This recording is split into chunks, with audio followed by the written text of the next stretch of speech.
If you watched Michigan play Middle Tennessee Saturday, you probably noticed some big changes regarding the Wolverines' offense. Under new offensive coordinator Josh Gattis, U of M used a no-huddle, up-tempo offensive attack. And while it wasn't perfect in the season opener, it got the job done. Said at the Big House, Wolverines fired up, but they did not get off to such a hot start. Very first play of the game, Shea Patterson.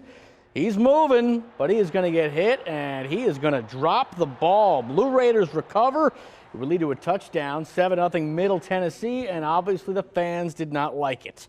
Michigan, though, would recover. Later in the first, Patterson this time takes to the air. Tariq Black able to pull it down. 36-yard touchdown. Wolverines up 10-7 after one. From there, things kept getting better. Second quarter, Patterson hitting Nico Collins here for a 28-yard score. Patterson ended up going 17 of 29 with 203 yards passing.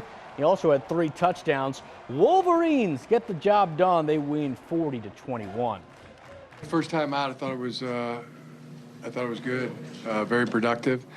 After the fumble on the first drive, the 5 straight scoring drives were really good. You know, things happen, and again, I got to take care of it. But I thought we did a good job of responding, and especially answering with a couple scores. Great start for the Wolverines. Michigan back to it next Saturday at home against Army.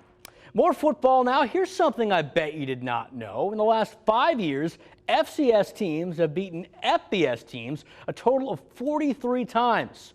Saturday at Western, Broncos made sure that number did not reach 44. WMU taking on Monmouth in the season opener. John Wasink making his return after a season-ending injury last year. He looked great. First quarter, Wasink to the back of the end zone. Giovanni Ricci there to make the touchdown grab. 7-0 Broncos. Later in the first, Wasink again going to the air, again going to the end zone. Check out Jalen Hall here. Oh, fantastic catch. It's a 33-yard score. That made it 21-0 Western. Third quarter, Wasink not letting up. Good patience here. Good look. Brett Borski wide open for the 25-yard score. Wasink finished with a total of 5 touchdowns.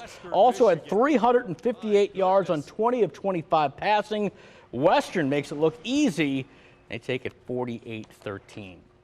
Back to Friday for a moment. Following Michigan State's opening night performance, the reviews are out on the team, and they're not all that great. While the Spartans' defense looked phenomenal in the 28-7 win over Tulsa, the offense certainly left a lot to be desired.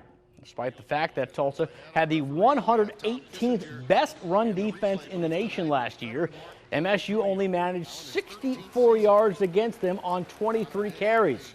Now, this had to have been a huge letdown for Mark D'Antonio, who hoped to see major improvements this year after making former quarterbacks coach Brad Salem the new offensive coordinator. After the game, D'Antonio acknowledged the offense is still a work in progress.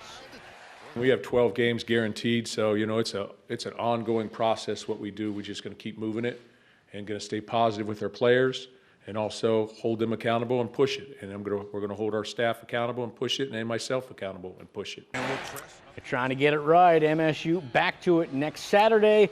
They will host Western Michigan. Baseball, weird one Saturday at Comerica Park. The Twins set a major league record for most home runs in a season after getting 6 home runs. Somehow, though, the Tigers wound up winning the game. Head to Detroit to show you what happened. Second inning, Matthew Boyd ran into trouble. Gives up his second homer of the day right here. Max Kepler taking him deep to right and out. Boyd gave up a total of 4 bombs today. Minnesota up 2-1. Third inning, Tigers respond in a big way. Ronnie Rodriguez hitting it deep to left. That is gone. First of 2 homers for Ronnie. Tigers put up 7 runs in the third. They would take an 8-2 lead. Ninth inning now. Minnesota still battling, down 3, tying run on deck. But Joe Jimenez gets the job done. Somehow, someway, Boyd got the win, as do the Tigers, who win it by the final of 10-7. Finally, let's close in the minors. The Whitecaps with a great come-from-behind victory Saturday. They were down 4-0 on the road against Dayton when they exploded for 5 runs in the 6th inning. They would hold on to win by that same score. Caps play against the Dragons again on Sunday. It will be their second to last game of the season. And that's sports. More, be sure to join us online at 13onyourside.com. I'm Mike Lissette, 13 on Your Side Sports. Drake Livingston is going to have a lot of great summers in his lifetime. There's a good chance he will never have another quite like this one. I'm sure this will be one for the memory books for sure. He gets a lot of great questions, a lot of people looking for autographs and selfies and all that good stuff, and he eats it up. What 6-year-old wouldn't? Drake has become a major celebrity across the country.